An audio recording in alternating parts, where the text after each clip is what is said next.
Dia 3364 da guerra. A Ucrânia acaba de fechar um acordo histórico com a França para adquirir sistemas de defesa antiaérea de última geração. Um investimento que garantirá segurança por anos, mas parte desses equipamentos já pode chegar aos campos de batalha atuais. Enquanto isso, no fronte, os ucranianos seguem enfrentando desafios críticos no setor energético. Desta vez, os ataques atingiram novamente as regiões ocupadas, onde pelo menos 2 usinas termoelétricas foram danificadas. A Rússia retaliou com um ataque de drones contra uma subestação da DEC sob o comando de Dnipro. Ainda não há informações sobre vítimas civis ou famílias afetadas, mas o preço do petróleo russo não reagiu ao caos. O barril segue em torno de $36, mesmo após 2 anos de sanções ocidentais. As restrições americanas e ucranianas parecem estar funcionando, mas o comércio marítimo de gás russo foi retomado, o que torna ainda mais urgente intensificar os ataques. No fronte de Bakhmut, um pequeno grupo de reconhecimento da 93ª Brigada Ucraniana, escondido em uma emboscada, identificou uma coluna russa inteira. Assim que a informação foi repassada, drones de ataque foram acionados. A guerra do século XXI já chegou, e o comando russo insiste em estratégias ultrapassadas. Enquanto isso, o Kremlin continua esvaziando suas forças aéreas, transferindo pilotos experientes para unidades de drones, em uma tentativa desesperada de compensar as perdas. Soldados que retornam do fronte recebem condecorações, mas muitos são ignorados pelo sistema. Não há apoio adequado para feridos, e os inválidos de guerra são deixados à própria sorte. Para piorar, o governo recruta os últimos filhos de famílias, forçando-os a lutar com equipamentos obsoletos. O Estado não se importa com o futuro desses homens. Se você quer entender melhor essa realidade e apoiar quem traz informações independentes, sua ajuda é fundamental. Um simples like, um comentário ou uma assinatura fazem toda a diferença para que esse conteúdo chegue a mais pessoas. Mas se quiser ir além, há outras formas de contribuir. No descritivo do vídeo, você encontra links para doações e a opção de adquirir uma VPN, ferramenta essencial para driblar a censura e acessar livremente redes sociais como Twitter, Telegram, Instagram, além de sites bloqueados. Compre agora e garanta seu acesso irrestrito enquanto ainda é possível. Agora vamos ao que realmente importa: os acontecimentos das últimas 24 horas. O presidente ucraniano Volodymyr Zelensky e o francês Emmanuel Macron assinaram uma declaração conjunta que pode mudar o rumo da guerra. A Ucrânia não só confirmou a compra de 100 caças Rafale, como também adquiriu 4 radares franceses de alta tecnologia e 8 sistemas de defesa antiaérea SAMP-T, cada um com 6 lançadores. Esses sistemas, desenvolvidos pela França, são considerados os mais avançados da Europa. Macron destacou que a Ucrânia será o primeiro país a operá-los, mas não revelou quando as entregas começarão. Além disso, os dois líderes discutiram a possibilidade de produzir os Rafale em solo ucraniano no futuro. Macron também anunciou que França e Reino Unido, que coordenam o apoio militar à Ucrânia, planejam avançar para uma nova fase de preparação, incluindo o possível envio de tropas em caso de cessar-fogo. Ele acredita que um acordo de paz entre Rússia e Ucrânia possa ser alcançado até 2027. Os últimos meses foram marcados por decisões que representam verdadeiros pontos de virada, afirmou o presidente francês. A aquisição dos Rafale, somada aos F-16 prometidos, sinaliza uma modernização sem precedentes da frota aérea ucraniana, com a meta de chegar a 200 ou até 500 aeronaves nos próximos 10 anos. Zelensky ainda revelou um acordo com a Alstom, gigante francesa de infraestrutura, para a compra de 55 locomotivas, o que fortalecerá significativamente a logística ucraniana. Esse reforço é crucial, já que a Rússia tem concentrado ataques justamente contra trens e ferrovias, visando paralisar o transporte de suprimentos e tropas. A Ucrânia, após anos de combate, poderia se tornar uma peça-chave na defesa das fronteiras orientais da União Europeia. Andrius Kubilius, comissário militar da OTAN, afirmou que a experiência ucraniana seria valiosíssima para proteger países como os Bálticos, Polônia e Romênia, em parceria com brigadas alemãs e batalhões rotativos dos Estados Unidos. Enquanto isso, soldados ucranianos em treinamento na República Tcheca têm enfrentado um problema recorrente: a defasagem entre as táticas ensinadas pela OTAN e a realidade brutal da guerra moderna. Muitos cursos ainda se baseiam em manuais da era do Afeganistão, quando drones não existiam e o Golden Hour, a primeira hora após um ferimento, crítica para salvar vidas, era uma regra. Hoje no fronte esse conceito não existe mais. Médicos ucranianos explicam que feridos podem ficar horas esperando por evacuação, e os soldados precisam saber como estancar hemorragias por longos períodos. Os ucranianos também têm surpreendido seus instrutores com relatos de batalhas reais.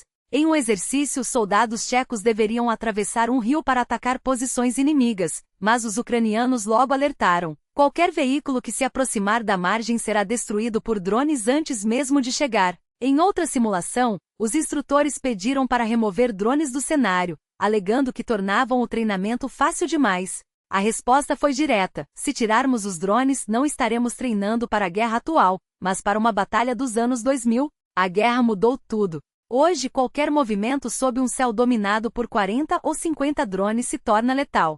Táticas antigas, como avançar em colunas blindadas, são suicídio. Até mesmo o uso de mapas de papel parece coisa do passado, quando todos no fronte já operam com tablets e sistemas digitais. Os ucranianos têm ensinado aos europeus como lutar sob vigilância constante, usando camuflagens antitermal, coberturas contra drones e técnicas de infiltração adaptadas à nova realidade. Alguns centros de treinamento já estão se adaptando. Na Polônia foi criado o primeiro campo de testes para drones, o Jonsborg, com a ajuda de especialistas ucranianos. Na Noruega, programas de treinamento estão sendo reformulados para incorporar as lições da guerra. O conhecimento ucraniano é agora a base para preparar exércitos para os conflitos de 2024 e 2025. Sem ele, qualquer preparação seria incompleta. E a eficácia dos sistemas ucranianos de defesa antiaérea baseados em drones só tende a crescer. Cada interceptação é um golpe direto na capacidade russa de projetar poder aéreo, e os números não mentem. Mais de 200 mísseis de cruzeiro e 166 drones Shahed destruídos em um único mês de operações intensificadas. Isso não é apenas uma estatística. É a prova de que a Ucrânia está reescrevendo as regras do combate moderno, transformando tecnologia acessível em uma barreira intransponível para a máquina de guerra de Moscou. Enquanto isso, no fronte terrestre, a pressão ucraniana não dá trégua. Cada sistema Buk M3 destruído, cada radar 9S-18 M1-3 desativado e cada posto de comando russo eliminado não são apenas perdas materiais, são elos críticos da cadeia de comando inimiga sendo arrancados um a um. A inteligência militar ucraniana trabalha sem descanso, identificando alvos de alto valor e garantindo que cada ataque seja um golpe cirúrgico. O resultado? Uma defesa aérea russa cada vez mais frágil, incapaz de proteger suas próprias forças, muito menos de avançar. E quando a cobertura aérea falha, o que resta é uma infantaria exposta, vulnerável e condenada a recuar.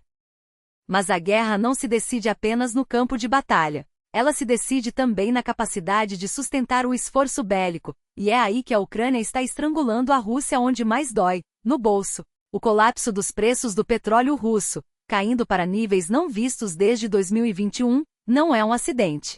É o resultado direto de uma estratégia implacável, sanções que isolam, ataques que paralisam infraestruturas críticas e uma rede de aliados que se recusa a financiar a máquina de guerra de Putin. Cada dólar a menos no barril é um dólar a menos para mísseis, drones e salários de soldados. Cada terminal petrolífero danificado, como o de Cheskariz, é um lembrete de que a Rússia não pode mais contar com a impunidade. E quando o orçamento russo, já deficitário e dependente de receitas energéticas, entrar em colapso, a guerra estará perdida. Não por falta de armas, mas por falta de dinheiro para pagá-las. Enquanto isso, a resistência ucraniana não espera. Cada dia traz novas provas de que a vitória não é uma questão de se, mas de quando. E para acelerar esse momento, cada contribuição conta. Os robôs terrestres para a infantaria naval não são apenas equipamentos, são multiplicadores de força. São olhos extras para detectar minas, braços mecânicos para desativar explosivos, escudos móveis para proteger soldados em avanço sob fogo. São a diferença entre um ataque bem-sucedido e uma baixa evitável. E eles estão ao alcance das mãos, basta que a comunidade internacional, unida, decida que a liberdade da Ucrânia não tem preço. As doações já começaram a chegar. 108 milhões de hryvnias para drones FPV, 5,3 milhões para reparos de veículos blindados, equipamentos críticos para unidades na linha de frente. Mas a necessidade é urgente. Cada hora de atraso é uma hora a mais de sofrimento para civis sob bombardeio, uma hora a mais de ocupação para cidades como Mariupol ou Avdiivka. Cada drone não entregue é um ataque russo que poderia ter sido interceptado. Cada robô não financiado é um soldado ucraniano a mais em risco. As formas de ajudar são muitas. transferências bancárias, criptomoedas, doações diretas para fundos verificados. O importante é agir agora, porque esta não é uma guerra distante, travada por outros. É uma guerra pela segurança de toda a Europa, pela estabilidade global, pelo direito de um povo escolher seu próprio futuro. E quando a Ucrânia vencer, e ela vencerá, cada um que contribuiu terá o orgulho de saber que ajudou a escrever essa história. A Rússia já perdeu a iniciativa. Agora está perdendo os meios. E quando a última peça desse dominó cair, o mundo lembrará: não foram apenas as armas que derrotaram o invasor. Foi a coragem de um povo, a solidariedade de nações livres e a determinação de quem se recusou a aceitar a tirania como destino. A vitória está mais próxima do que nunca. E ela começa com um gesto, o seu. A guerra não se decide apenas nos campos de batalha, mas nos detalhes que muitos preferem ignorar. Cada drone abatido, cada míssil interceptado, cada ponto percentual de eficácia conquistado pelas defesas ucranianas é uma peça que se encaixa no quebra-cabeça da vitória. E os números não mentem, 25%, 30%. Esses não são apenas dados frios, são provas de que a resistência está se tornando mais precisa, mais letal, mais implacável. A cada dia, a máquina de guerra russa perde não só equipamentos, mas a ilusão de que poderia vencer pela força bruta. Enquanto isso, a Ucrânia aprimora suas táticas, escala suas capacidades e transforma cada revés em uma lição.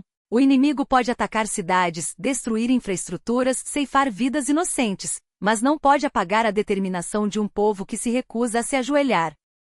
E as consequências desses ataques não ficam restritas às fronteiras ucranianas. Quando um drone russo atinge um navio civil em um porto europeu, quando usinas nucleares são colocadas em risco por bombardeios deliberados, quando a energia de nações vizinhas é ameaçada por um regime que não hesita em usar o terror como arma, o mundo inteiro sente o impacto. A guerra não é apenas sobre território, é sobre segurança, estabilidade, o futuro de todos nós. Cada explosão em Dnipro, cada incêndio em Kharkiv, cada casa destruída em Nikopol é um lembrete de que a agressão não conhece limites. E se hoje são eles, amanhã poderá ser qualquer um. No fronte, a situação é dinâmica, mas a narrativa russa de avanços decisivos desmorona sob o peso dos fatos. Em Liman, em Avdiivka, em cada ponto onde o inimigo tenta forçar uma brecha, as forças armadas da Ucrânia não apenas resistem, elas contra-atacam. Cada tentativa de infiltração é repelida, cada posição contestada é recuperada. E quando a Rússia recorre a táticas de desgaste, enviando ondas de soldados mal treinados para morrer em ataques fúteis, a resposta ucraniana é clara: tecnologia, inteligência, precisão. Drones que localizam alvos antes mesmo que o inimigo saiba que foi detectado. Sistemas de defesa que transformam colunas blindadas em metal retorcido. Brigadas como a 93ª que não apenas defendem linhas, mas reescrevem as regras do combate moderno. Enquanto isso, o Kremlin tenta vender vitórias de fachada, conquistas temporárias, territórios sem valor estratégico, povoados que mudam de mãos apenas para serem abandonados dias depois. Mas a verdade está nos mapas, nas imagens de satélite, nos relatos de soldados que veem o inimigo recuar, exausto e desmoralizado. A Rússia joga um jogo de aparências, mas a Ucrânia joga para vencer. E cada doação, cada gesto de solidariedade, cada voz que se levanta contra a tirania é um tijolo na muralha que protegerá não só a Ucrânia, mas o mundo livre. A vitória não é uma questão de se, mas de quando. E quando chegar, não será apenas a Ucrânia que celebrará, será toda uma geração que provou que a liberdade vale mais do que o medo, que a coragem supera a opressão, e que nenhum império, por mais poderoso que pareça, pode vencer um povo unido. O momento é agora. A escolha é sua. A realidade no fronte é muito mais complexa do que mapas coloridos podem sugerir. Cada avanço, cada metro conquistado, esconde um preço altíssimo em vidas, em estratégia, em resistência. O que alguns chamam de controle não passa de uma ilusão temporária, uma zona cinzenta onde a morte circula livremente, onde patrulhas se cruzam entre escombros e onde nenhum lado pode reivindicar verdadeira soberania. A guerra não se mede apenas em territórios, mas em capacidade de resistir, em inteligência tática e, acima de tudo, na determinação de um povo que se recusa a ser apagado. E é justamente essa determinação que está virando o jogo. Enquanto o inimigo insiste em táticas brutais, sacrificando soldados em ondas humanas, usando equipamentos improvisados e desperdiçando recursos em ofensivas sem sentido, a Ucrânia aprimora sua defesa com precisão cirúrgica. Cada drone que sobrevoa o campo de batalha, cada sistema de inteligência que antecipa movimentos, cada unidade que neutraliza um avanço russo é uma prova de que a inovação vence a força bruta. Não são apenas máquinas que decidem essa guerra. São mentes, são estratégias, é a coragem de quem sabe que cada vida poupada hoje é um passo a mais rumo à vitória amanhã. Mas a batalha não se trava apenas nas trincheiras. Nos bastidores, a máquina de propaganda russa tece suas teias, financiando advogados e defensores, que sob o disfarce de ajuda humanitária, trabalham para minar a resistência ucraniana. Cada conselho sobre como escapar da mobilização, cada defesa de colaboradores, cada centavo desviado para enfraquecer o moral da população é uma arma tão letal quanto um míssil. E enquanto o mundo demora a agir, esses tentáculos continuam se espalhando, explorando brechas, corrompendo processos, porque a guerra híbrida não conhece fronteiras. E há ainda aqueles que, dentro das próprias fileiras, traem os princípios que deveriam defender. Vídeos que circulam mostram a face mais sombria do conflito. Comandantes que humilham, que roubam, que tratam seus soldados como peças descartáveis. Não são erros isolados, são falhas sistêmicas que corroem a confiança e mancham a honra de quem luta pela liberdade. Cada caso como esse é um lembrete de que a guerra não se vence apenas com armas, mas com integridade, com liderança e com a certeza de que nenhum soldado deve ser deixado para trás, nem em combate nem em dignidade. A Ucrânia não está sozinha nessa luta. Cada doação, cada palavra de apoio, cada pressão internacional é um golpe contra a máquina de opressão. Quando os drones ucranianos iluminam o céu noturno, não são apenas alvos que são destruídos, é o mito da invencibilidade russa que se desfaz. Quando um tanque inimigo é neutralizado, não é apenas metal que queima, é a ilusão de superioridade que se consome. E quando um soldado ucraniano resiste, mesmo ferido, mesmo exausto, não é apenas uma posição que se mantém, é a esperança de um futuro livre que se fortalece. O tempo está do lado da Ucrânia. Cada dia que passa é um dia a menos para o regime que ameaça não apenas um país, mas a própria ideia de democracia. A vitória não será apenas sobre um invasor, será sobre o medo, sobre a mentira, sobre a tirania. E quando esse dia chegar, não será apenas um povo que celebrará. Será o mundo inteiro, testemunhando que a liberdade, quando defendida com coragem, é invencível. A hora de agir é agora. A escolha é sua, e o futuro depende dela. A verdade é que a guerra não se vence apenas com armas, mas com estratégia, coerência e, acima de tudo, respeito pelos que lutam. E o que vemos aqui não é estratégia, é desespero disfarçado de ordem. Mobilizados forçados a assinar contratos sob ameaça, soldados arrancados de suas unidades para preencher lacunas em informações improvisadas, comandantes que tratam vidas como peças descartáveis em um tabuleiro quebrado. Não há honra nisso. Não há vitória possível quando o próprio sistema devora seus combatentes. Eles falam em voluntariado, mas onde está a escolha quando o preço da recusa é a morte no próximo assalto? Prometem gratidão pela pátria, mas quantos desses homens voltarão para casa, se voltarem, apenas para descobrir que foram usados como moeda de troca em um jogo que nunca entenderam? A Rússia merece mais do que uma máquina de guerra que se alimenta da desesperança de seus próprios filhos. Merece líderes que não transformem a lealdade em chantagem, que não troquem a vida de um soldado por um número em um relatório. Mas o pior não é a corrupção, é a incompetência disfarçada de eficiência. Unidades de drones montadas às pressas, com pilotos arrancados de batalhões já enfraquecidos, deixando a infantaria sem apoio aéreo enquanto os generais brincam de construir um exército moderno. E para quê? Para que, no fim, os mesmos comandantes que esvaziam as linhas de frente reclamem da falta de resultados. Para que soldados sejam punidos por não conseguirem o impossível, vencer uma guerra onde até os recursos mais básicos são tratados como privilégios. E então há os casos que expõem a podridão por dentro. Oficiais suspeitos de trabalhar para o inimigo, protegidos por generais que preferem silenciar denúncias a enfrentar a verdade. Homens como esse cidadão ucraniano, que com acesso aos mais altos escalões, movimenta milhões enquanto seus companheiros morrem na linha de frente. Onde está a justiça quando um traidor em potencial é blindado por quem deveria defendê-los? Onde está a honra quando um general ameaça quem ousa questionar? A resposta é simples. Ela não existe mais. Não enquanto comandantes trocarem a integridade por poder, não enquanto soldados forem tratados como peças descartáveis. Mas há quem ainda lute para mudar isso. Há quem reúna provas, exponha esquemas, pressione as instituições, mesmo sabendo que o sistema fará de tudo para enterrar a verdade. Porque no fim, a guerra não é só contra um inimigo externo. É contra a mentira que corrói por dentro, contra a impunidade que se disfarça de autoridade, contra a indiferença que transforma vidas em estatísticas. E se há uma lição a tirar disso tudo, é que a vitória não virá de cima, não virá dos que lucram com a guerra, nem dos que fecham os olhos para o sofrimento alheio. Virá daqueles que mesmo nas trincheiras, ainda acreditam que sua vida vale mais do que um número em um relatório. Virá dos que se recusam a ser cúmplices do silêncio. Porque no fim, a verdade sempre encontra um caminho, e quando ela chegar, não serão apenas os inimigos que cairão. Serão os que traíram a confiança de um país inteiro. Eis a verdade nua e crua. A guerra não se ganha com discursos vazios nem com promessas jogadas ao vento. Ela se ganha com mãos que se unem, com vozes que se erguem, não para aplaudir, mas para exigir. E quando um trabalhador de Chelyabinsk doa 1 hora de seu salário, quando uma fábrica inteira decide que cada parafuso, cada fio, cada gota de suor deve servir à vitória, não é caridade. É resistência. É a prova de que mesmo quando o Estado falha, o povo não se rende. Mas atenção, essa força só cresce se for multiplicada.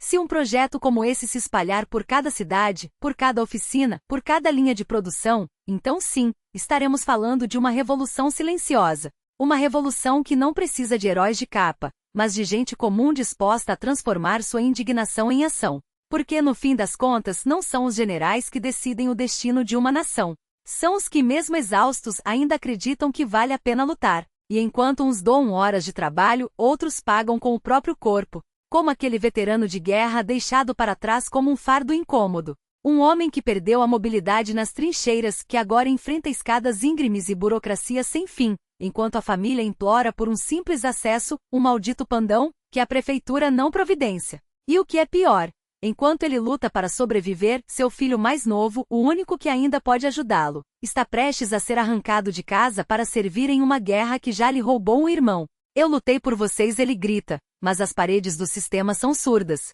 E agora? Quem vai lutar por mim? A ironia é cruel. O mesmo país que envia seus filhos para morrer no fronte não tem vergonha de abandonar os que voltam quebrados. Não tem vergonha de ignorar os que, mesmo mutilados, ainda tentam se agarrar à dignidade. E enquanto isso, nas sombras, outros heróis surgem, como aquele jovem que entre um roubo e outro, decidiu que a guerra era um bom lugar para se esconder. Um ladrão de carteiras, um assaltante de carros, um criminoso que de repente virou voluntário. Como se a farda pudesse lavar o passado. Como se a bandeira pudesse apagar os crimes. Mas a verdade não se apaga. Ela se acumula, como sujeira debaixo do tapete, até que alguém resolva puxá-lo. E quando isso acontecer, não serão apenas os corruptos que tremerão. Serão todos os que fecharam os olhos, todos os que lavaram as mãos, todos os que acharam que o problema era dos outros. Porque a guerra não é só uma questão de fronteiras. É uma questão de caráter. E quando a história for escrita, não serão os generais que terão seus nomes gravados em pedra. Serão os que escolheram ficar e os que escolheram fugir.